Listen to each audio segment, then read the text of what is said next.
नमस्कार, दिन भर की बड़ी खबरों में आपका स्वागत है। मैं हूं आपके साथ आंचल। आज इस बुलेटिन में बात होगी वक्फ बिल पर संसद में मचने वाले घमासान की, मल्लिकार्जुन खड़गे के मोदी सरकार पर तंज की, देखेंगे बुलडोजर एक्शन पर सुप्रीम कोर्ट के कड़े रुख को, क्यों मोहन भागवत के बयान से आरएसएस ने किया किनारा, जानेंगे जस्टिस वर्मा से सुप्रीम कोर्ट के सवालों को, और बुलेटिन के आखिर में देखेंगे जाने माने कार्टूनिस्ट इरफान की किस खबर पर पड़ी तिरछी नजर। लेकिन दिन भर की तमाम बड़ी खबरों से पहले एक नजर आज की सुर्खियों पर। उत्तराखंड में जगहों के नाम बदलने के फैसले पर अखिलेश यादव ने कसा तंज, कहा उत्तराखंड का भी नाम बदलकर कर दीजिए यूपी 2। कांग्रेस पार्टी ने मोदी सरकार से किया वन अधिकार अधिनियम की रक्षा का आह्वान, आदिवासी कांग्रेस के अध्यक्ष विक्रांत भूरिया ने दी चेतावनी, कहा जंगल को बिकने नहीं देंगे, अगर किसी भी तरह का नियम पारित होता है तो हम सड़क पर आकर पूरी ताकत से विरोध प्रदर्शन करेंगे। मोहन कैबिनेट का बड़ा फैसला, आज से मध्य प्रदेश के 19 शहरों में शराबबंदी लागू, नशा मुक्ति और पर्यटन को बढ़ावा देने को लेकर लिया फैसला। 2020 के दिल्ली सांप्रदायिक टकराव मामले में लोकल कोर्ट का बड़ा फैसला, सीएम रेखा गुप्ता के मंत्री कपिल मिश्रा और अन्य के खिलाफ एफआईआर दर्ज करने का आदेश। ये तो थी सुर्खियां, अब बात आज की सबसे बड़ी खबर की। देश में वक्फ संशोधन विधेयक को लेकर संग्राम छिड़ा हुआ है। 2 अप्रैल को वक्फ संशोधन विधेयक संसद में पेश करने के लिए बीजेपी तैयार है, लेकिन कहा जा रहा है कि जेडीयू इस बिल पर बीजेपी की टेंशन बढ़ा सकती है। जेडीयू का आखिरी वक्त तक पत्ते न खोलना बीजेपी के लिए टेंशन दे रहा है। देखिए रिपोर्ट। वक्फ संशोधन बिल 2 अप्रैल को प्रश्नकाल के बाद दोपहर 12 बजे लोकसभा में पेश होगा। स्पीकर ओम बिरला ने इस बिल पर चर्चा के लिए 8 घंटे का वक्त निर्धारित किया है, लेकिन विपक्ष 12 घंटे का वक्त मांग रहा है। बीजेपी की पूरी कोशिश है कि इस बिल को लोकसभा में पास करा लिया जाए। पार्टी ने अपने सभी सांसदों को सदन में मौजूद रहने के लिए व्हिप भी जारी कर दिया है, लेकिन उसकी कोशिशें कामयाब होती नजर नहीं आ रही। विपक्ष ने साफ कर दिया है कि वो इस बिल का विरोध करेंगे, लेकिन बीजेपी को सबसे बड़ा झटका जेडीयू की तरफ से मिल सकता है। जेडीयू ने फिलहाल इस बिल को समर्थन देने पर अपना रुख साफ नहीं किया है, लेकिन जेडीयू एमएलसी गुलाम गौस ने दावा किया है कि उनकी पार्टी मोदी सरकार के वक्फ संशोधन बिल के विरोध में है। उन्होंने 3 कृषि कानूनों के खिलाफ किसान आंदोलन का हवाला देते हुए सरकार से इस बिल को वापस लेने की अपील की। जेडीयू सांसद संजय झा ने कहा कि रेट्रोस्पेक्टिव फॉर्मूला ना हो, जो अतीत में हो गया उसको न छेड़ा जाए। यानी जेडीयू के अंदर से ही विरोध के कई सुर उठ रहे हैं। इस पर केंद्रीय मंत्री और जेडीयू सांसद ललन सिंह ने कहा कि लोकसभा का इंतजार करिए, पार्टी अपना रुख लोकसभा में साफ करेगी। इस तीखी चर्चा के बीच मुख्यमंत्री नीतीश कुमार पार्टी कार्यालय पहुंचे, जहां उन्होंने पार्टी नेताओं के साथ इस मुद्दे पर चर्चा की। साफ है, बीजेपी इस बिल को लेकर बुरी तरह से उलझ गई है। एआईएमआईएम प्रमुख असदुद्दीन ओवैसी ने मोदी सरकार पर आरोप लगाया कि सरकार का एकमात्र मकसद मुसलमानों से नफरत फैलाना और हिंदुत्व की विचारधारा लागू करना है।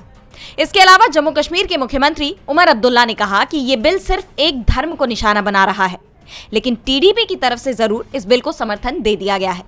इन हालात में कहना मुश्किल है कि ये बिल पास हो पाएगा। वक्फ बिल के साथ साथ जनगणना के मुद्दे पर भी मोदी सरकार घिर गई है। कांग्रेस अध्यक्ष मल्लिकार्जुन खड़गे ने एक बार फिर जनगणना में देरी का मुद्दा उठाया। उन्होंने सरकार से तत्काल जनगणना और जातिगत जनगणना शुरू करने की मांग की। खड़गे ने कहा कि इस देरी से कल्याणकारी योजनाएं प्रभावित हो रही हैं। तो और क्या कुछ कहा मल्लिकार्जुन खड़गे ने, जानने के लिए देखिए रिपोर्ट। कांग्रेस अध्यक्ष और राज्यसभा में विपक्ष के नेता मल्लिकार्जुन खड़गे ने मंगलवार को राज्यसभा के शून्यकाल के दौरान देश में जनगणना में हो रही देरी का मुद्दा जोरदार तरीके से उठाया। उन्होंने सरकार से तत्काल जनगणना और जातिगत जनगणना शुरू कराने की मांग की। खड़गे ने कहा कि भारत में 1881 से हर 10 साल में होने वाली जनगणना कभी नहीं रुकी, चाहे विश्व युद्ध हो या 1971-72 का भारत पाक युद्ध, लेकिन मौजूदा सरकार ने पहली बार इसमें रिकॉर्ड देरी की है। उन्होंने बताया कि 1931 में जातिगत जनगणना भी हुई थी और गांधी जी ने इसे राष्ट्र के लिए महत्वपूर्ण परीक्षण बताया था। खड़गे ने कहा कि जनगणना से जनसंख्या, रोजगार, सामाजिक आर्थिक स्थिति जैसे अहम आंकड़े मिलते हैं जो नीति निर्माण के लिए जरूरी हैं, लेकिन इस देरी से कल्याणकारी योजनाएं प्रभावित हो रही हैं। उन्होंने रेखांकित किया कि national family health survey, national food security act जैसी योजनाएं जनगणना के आंकड़ों पर निर्भर हैं और इसकी देरी से करोड़ों लोग इन योजनाओं से वंचित हो रहे हैं। खड़गे ने सरकार पर निशाना साधते हुए आगे कहा कि इस साल के बजट में जनगणना के लिए केवल 575 करोड़ रुपए का प्रावधान किया गया है, जो कि अपर्याप्त है। दुनिया के 81% देशों ने कोविड-19 के बावजूद अपनी जनगणना पूरी कर ली है। सरकार बिना देरी की जनगणना और जातिगत जनगणना शुरू करे ताकि नीति निर्माताओं को सटीक आंकड़े मिल सके और सामाजिक न्याय सुनिश्चित हो सके। यानी देखा जाए तो खड़गे ने जनगणना और जातिगत जनगणना के मुद्दे पर सरकार को सदन में घेर लिया है। अब केंद्र इस पर क्या जवाब देता है, ये देखना होगा। मल्लिकार्जुन खड़गे बीजेपी पर पूरी सख्ती बरत रही हैं। और अब सुप्रीम कोर्ट ने भी सख्ती दिखाई है। देश में बुलडोजर कार्रवाई को लेकर विवाद गहराता जा रहा है। जनता और राजनेताओं की राय बटी हुई है, लेकिन सुप्रीम कोर्ट ने इस पर सख्त रुख अपनाया है। कोर्ट ऐसी कार्रवाइयों की निंदा कर रहा है और प्रभावितों को मुआवजा देने के आदेश दे रहा है। प्रयागराज मामले में कोर्ट ने इसे असंवैधानिक करार दिया। देश में बुलडोजर कार्रवाई को लेकर विवाद थमने का नाम नहीं ले रहा है। प्रयागराज में एक वकील, एक प्रोफेसर और 3 अन्य लोगों के घरों को ध्वस्त करने के मामले में सुप्रीम कोर्ट ने कड़ा रुख अपनाया है। कोर्ट ने इस कार्रवाई को गैर कानूनी बताते हुए मुआवजा देने का आदेश जारी किया है। कोर्ट ने साफ तौर पर कहा कि यह कार्रवाई पूरी तरह से गैर कानूनी थी और इसमें उचित प्रक्रिया का पालन नहीं किया गया। कोर्ट ने प्रयागराज विकास प्राधिकरण को आदेश दिया कि वो 5 पीड़ितों को 10-10 लाख रुपए का हर्जाना दे। इस फैसले को लेकर सपा प्रमुख अखिलेश यादव ने सुप्रीम कोर्ट के फैसले का स्वागत करते हुए एक्स पर एक पोस्ट लिखा। सुप्रीम कोर्ट का यह आदेश स्वागत योग्य है कि प्रयागराज में 2021 में हुए एक बुलडोजर एक्शन पर सभी 5 याचिकाकर्ताओं को प्रयागराज विकास प्राधिकरण द्वारा 6 सप्ताह में 10-10 लाख का मुआवजा मिलेगा। इस मामले में कोर्ट ने नोटिस मिलने के 24 घंटे के भीतर मकान गिरा देने की कार्रवाई को अवैध घोषित किया है। सच तो यह है कि घर केवल पैसे से नहीं बनता और ना ही उसके टूटने का जख्म सिर्फ पैसों से भरा जा सकता है। परिवार वालों के लिए घर एक भावना का नाम है और उसके टूटने पर जो भावनाएं आहत होती हैं, उनका ना तो कोई मुआवजा दे सकता है और ना ही पूरी तरह कोई पूर्ति कर सकता है। बताते चले कि कोर्ट ने यह भी कहा कि पीड़ितों के खिलाफ की गई कार्रवाई न केवल अनुचित थी, बल्कि इसकी कड़े शब्दों में निंदा भी की जानी चाहिए। बता दें कि इससे पहले नवंबर 2024 में भी सुप्रीम कोर्ट ने उत्तर प्रदेश सरकार को बुलडोजर एक्शन पर फटकार लगाई थी। तब कोर्ट ने कहा था कि बिना नोटिस के घर तोड़ना मनमानी है और सरकार को पीड़ित को 25 लाख रुपए का मुआवजा देना होगा। कोर्ट ने सवाल उठाया था कि जब हलफनामे में स्वीकार किया गया है कि कोई औपचारिक नोटिस जारी नहीं हुआ, तो ऐसी कार्रवाई फिर कैसे जायज हो सकती है। ये फैसले बुलडोजर कार्रवाई की वैधानिकता पर गंभीर सवाल खड़े कर रहे हैं, जिससे कहीं न कहीं यूपी सरकार भी घिरती हुई नजर आ रही है। बुलडोजर एक्शन पर कोर्ट ने आदेश जारी कर दिया है। वहीं आरएसएस ने भी काशी और मथुरा को लेकर नई घोषणा की है। खबर है कि सरकार्यवाह होसबले ने कार्यकर्ताओं को दोनों मामलों में सक्रिय भूमिका निभाने की अनुमति दे दी है, जिसे मोहन भागवत के फैसले को चुनौती बताया जा रहा है। तो आखिर क्यों मोहन भागवत के फैसले के विरोध में आया है आरएसएस? जानने के लिए देखिए रिपोर्ट। देश में लगातार मंदिर मस्जिद के विवाद पर जहां आरएसएस प्रमुख मोहन भागवत ने ये साफ कहा था कि हर मस्जिद में मंदिर को ढूंढना नहीं चाहिए, लेकिन अब इसी मुद्दे पर आरएसएस की तरफ से एक भागवत से अलग बयान सामने आया है। दरअसल राष्ट्रीय स्वयंसेवक संघ के महासचिव दत्तात्रेय होसबोले ने काशी और मथुरा को लेकर नई घोषणा की है। उन्होंने कहा कि अगर आरएसएस के सदस्य मथुरा में कृष्ण जन्मभूमि और काशी विश्वनाथ ज्ञान वापी से जुड़े अभियानों में भाग लेते हैं तो संगठन को इससे कोई आपत्ति नहीं होगी। साथ ही उन्होंने मस्जिद को निशाना बनाकर बड़े पैमाने पर उन्हें वापस लेने की कोशिशों के खिलाफ चेतावनी भी दी। दरअसल होसबोले ने कन्नड़ में आरएसएस के मुखपत्र विक्रम से कहा, उस समय 1984 वीएचपी और संतों ने 3 मंदिरों की बात की थी कि अगर हमारे स्वयं सेवकों का एक वर्ग इन तीनों मंदिरों अयोध्या में राम जन्मभूमि सहित के मामले में एकजुट होना चाहता है तो हम उन्हें नहीं रोकेंगे।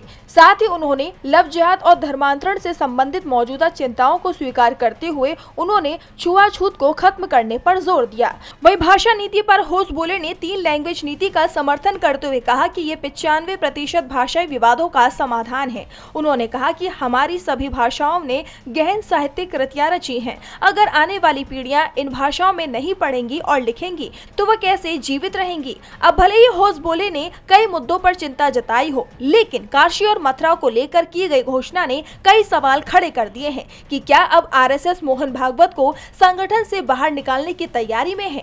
संघ प्रमुख मोहन भागवत मुश्किलों से घिरते नजर आ रहे हैं। इधर मुश्किलें जस्टिस यशवंत वर्मा की भी बढ़ती दिखाई दे रही हैं। दिल्ली हाईकोर्ट के जस्टिस यशवंत वर्मा के घर में मिले नोटों का मामला अभी तक सुलझ नहीं पाया है। इस केस में सुप्रीम कोर्ट ने जस्टिस वर्मा से 3 बड़े सवाल पूछे, जिनका उन्होंने लिखित में जवाब दिया। तो क्या सवाल किए सुप्रीम कोर्ट ने? जानने के लिए देखिए रिपोर्ट। दिल्ली हाईकोर्ट के जज यशवंत वर्मा लगातार सुर्खियों में बने हुए हैं। कथित तौर पर दिल्ली में मौजूद उनके सरकारी आवास पर बड़ी तादाद में कैश मिलने से उनका नाम चर्चा में है और अब इस मामले में सुप्रीम कोर्ट की एंट्री हो गई है। सुप्रीम कोर्ट ने जस्टिस वर्मा से 3 बड़े सवाल पूछे। सुप्रीम कोर्ट ने अपने सवालों में सीधे तौर पर घर में लगी आग और कथित नोटों के जलने को लेकर सवाल पूछा। जस्टिस वर्मा से सुप्रीम कोर्ट का पहला सवाल था कि वो अपने परिसर में स्थित कमरे में नकदी की उपस्थिति का हिसाब कैसे देते हैं। दूसरा सवाल था उस कमरे में मिले कैश का सोर्स क्या है, इसके विषय में भी बताएं। वहीं तीसरा सवाल ये था कि वो व्यक्ति कौन है जिसने 15 मार्च की सुबह कमरे से जले हुए पैसे को निकाला था। जस्टिस वर्मा ने भी सुप्रीम कोर्ट के इन तीनों सवालों के सीधे जवाब दिए। जस्टिस वर्मा ने घर से कैश मिलने की बात को सिरे से नकार दिया है। पहले सवाल के जवाब में उन्होंने लिखित रूप से कहा कि मुझे कभी भी घर के स्टोर रूम में पड़े किसी पैसे या नकदी के बारे में नहीं पता था। न तो मुझे और न ही मेरे परिवार के किसी भी सदस्य को कैश यानी नकदी के बारे में कोई जानकारी थी। न ही इसका मुझसे या मेरे परिवार से कोई संबंध है। मेरे परिवार के सदस्यों या कर्मचारियों को जिस रात को आग लगी उस रात को ऐसी कोई मुद्रा दिखाई नहीं गई। दूसरे सवाल पर जस्टिस वर्मा ने कहा कि पिछले प्रश्न के जवाब से साफ तौर पर जाहिर है कि दूसरे प्रश्न का जवाब यानी कैश का सोर्स साफ करने का कोई प्रश्न ही नहीं उठता। तीसरे प्रश्न का जवाब देते हुए जस्टिस वर्मा ने कहा कि मैं इस आरोप को पूरी तरह से नकारता हूं कि हमने स्टोर रूम से नोट निकाले हैं। अब इस मामले की जांच के लिए सुप्रीम कोर्ट ने 3 सदस्यीय कमेटी का गठन किया है। जस्टिस वर्मा के घर मिले नोटों की पहेली उलझती जा रही है। वहीं अमेरिकी राष्ट्रपति डोनाल्ड ट्रंप के फैसलों ने दुनिया को उलझा दिया है। शेयर बाजार के सूचकांक काफी घाटे में नजर आ रहे हैं और ये सब अमेरिकी राष्ट्रपति डोनाल्ड ट्रंप का टैरिफ का फैसला लागू होने से ठीक पहले हो रहा है। तो कैसे ट्रंप के फैसलों से दुनिया भर के बाजारों में मचा कोहराम, जानने के लिए देखिए रिपोर्ट। अमेरिकी राष्ट्रपति डोनाल्ड ट्रंप ने दुनिया भर के तमाम देशों पर जवाबी टैरिफ लागू करने की घोषणा की है। भारत समेत कई देश जिनके साथ अमेरिका को व्यापार में घाटा हो रहा है, उन सभी पर 2 अप्रैल से टैरिफ लागू हो जाएगा, जिसे लेकर पूरी दुनिया में टैरिफ वॉर छिड़ने की आशंका जताई जा रही है। इसे लेकर अमेरिका, एशिया प्रशांत और यूरोप के निवेशक काफी डरे हुए हैं। ट्रंप का ये फैसला अभी लागू हुआ भी नहीं था कि बाजारों में इसका असर पहले से ही दिखाई देने लगा है। दुनिया भर के शेयर बाजारों में भारी गिरावट देखी जा रही है। 31 मार्च को जापान के निक्केई सूचकांक में 4% और दक्षिण कोरिया के कोस्पी में 3% गिरावट आई। यूरोपीय बाजारों में भी इसका व्यापक असर दिखाई दिया। ब्रिटेन का FTSE 100 0.9% गिर गया। जर्मनी का DAX 1.3% नीचे आ गया और फ्रांस का CAC 1.6% तक लुढ़क गया। वहीं अमेरिकी बाजार में S&P 500 में 0.4% की गिरावट आई। प्रौद्योगिकी प्रधान नेस्डैक में 1.2% की गिरावट आई और डाउ जोन्स में 0.2% की बढ़ोतरी हुई। अब बात करें भारतीय शेयर बाजार की, तो नए वित्तीय वर्ष की शुरुआत के साथ ही शेयर बाजार बुरी तरह क्रैश हो गया। सेंसेक्स 1390 अंकों की गिरावट के साथ 76,024 पर बंद हुआ, जबकि निफ्टी 353 अंकों की गिरावट के साथ 23,165 पर बंद हुआ। BSE मार्केट कैपिटलाइजेशन में 3 लाख करोड़ रुपए से ज्यादा का नुकसान हुआ है। BSE के टॉप 30 शेयरों में से 29 शेयर गिरे हैं। इन हालात के बीच ब्रोकरेज फर्म गोल्डमैन सैक्स ने अमेरिका में मंदी आने की संभावना को बढ़ाकर 35% कर दिया है।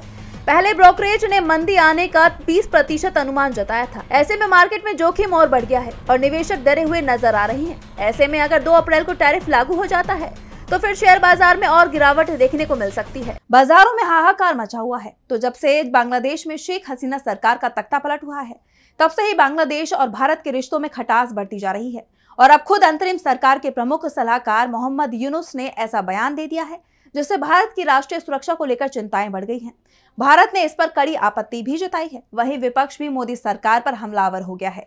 तो ऐसा क्या कुछ कहा यूनुस ने जिस पर छिड़ा है विवाद, जानने के लिए देखिए रिपोर्ट। बांग्लादेश में शेख हसीना सरकार के तख्ता पलट के बाद से ही हालात बेहद खराब हैं। भारत के साथ उनके रिश्तों में भी काफी दूरियां आ गई हैं और अब अंतरिम सरकार के प्रमुख सलाहकार मोहम्मद यूनुस के एक बयान ने दोनों देशों में तनाव को और बढ़ा दिया है। यूनुस ने भारत के पूर्वोत्तर राज्यों को लेकर कहा कि भारत के नॉर्थ ईस्ट के राज्य जिन्हें 7 सिस्टर्स कहा जाता है, वो लैंड लॉक्ड हैं। उनके पास समुद्र तक पहुंचने का रास्ता नहीं है। बांग्लादेश उस रीजन में समुद्र का एकमात्र गार्डियन है। यहाँ चीनी अर्थव्यवस्था का विस्तार हो सकता है। हमें इस मौके का पूरा इस्तेमाल करना चाहिए। यूनुस के इस बयान पर भारत ने कड़ी आपत्ति दर्ज कराई है। पीएम मोदी की आर्थिक सलाहकार परिषद के सदस्य संजीव सान्याल ने यूनुस की इस अपील को हैरान करने वाला बताया। दरअसल मोहम्मद यूनुस ने चीन को बांग्लादेश के कई प्रोजेक्ट्स में निवेश का ऑफर दिया है, जिसमें एक प्रोजेक्ट भारत के चिकन नेक कॉरिडोर के पास का भी है। चिकन नेक कॉरिडोर भारत के मूल भूभाग को पूर्वोत्तर से जोड़ता है, लेकिन इस क्षेत्र में चीन का निवेश भारत की राष्ट्रीय सुरक्षा के लिए बड़ा खतरा साबित हो सकता है। ऐसे में सबकी नजरें मोदी सरकार पर टिकी हुई हैं कि आखिरकार सरकार इस पर क्या कदम उठाती है। इसे लेकर विपक्ष भी मोदी सरकार पर हमलावर है। कांग्रेस प्रवक्ता पवन खेड़ा ने कहा कि बांग्लादेश भारत की घेराबंदी करने के लिए चीन को अपने यहाँ दावत दे रहा है। बांग्लादेश सरकार का ये रवैया हमारे नॉर्थ ईस्ट क्षेत्र की सुरक्षा के लिए बहुत खतरनाक है। सरकार मणिपुर की सुध नहीं ले रही और अरुणाचल में चीन पहले से ही गांव बसाकर बैठा है। हमारी विदेश नीति इतनी दयनीय स्थिति में है कि जिस देश के निर्माण में भारत की मुख्य भूमिका थी, वो भी आज हमारे खिलाफ गोलबंदी में जुटा है। साफ है, मोदी सरकार पर भी यूनुस सरकार को उचित जवाब देने का दबाव है। अब सरकार इस पर क्या कदम उठाती है, ये देखने वाली बात होगी। और बुलेटिन के आखिर में देखेंगे जाने माने कार्टूनिस्ट इरफान की किस खबर पर पड़ी तिरछी नजर।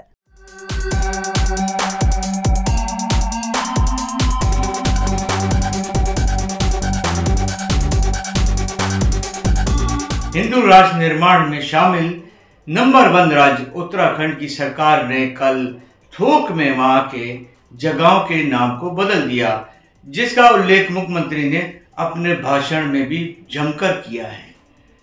अब अगर इसी तरह से मुख्यमंत्री कभी बेरोजगारी, महंगाई, सड़कें, बिजली, शिक्षा इनके ऊपर भी बात करते और अपनी भाषण में उनका उल्लेख करते तो बहुत अच्छा होता।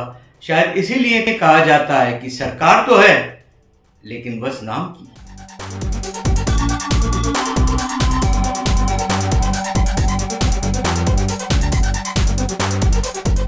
बहुत बहुत शुक्रिया इरफान जी। तो आज इस बुलेटिन में इतना ही। आप देखते रहिए DB लाइव। नमस्कार।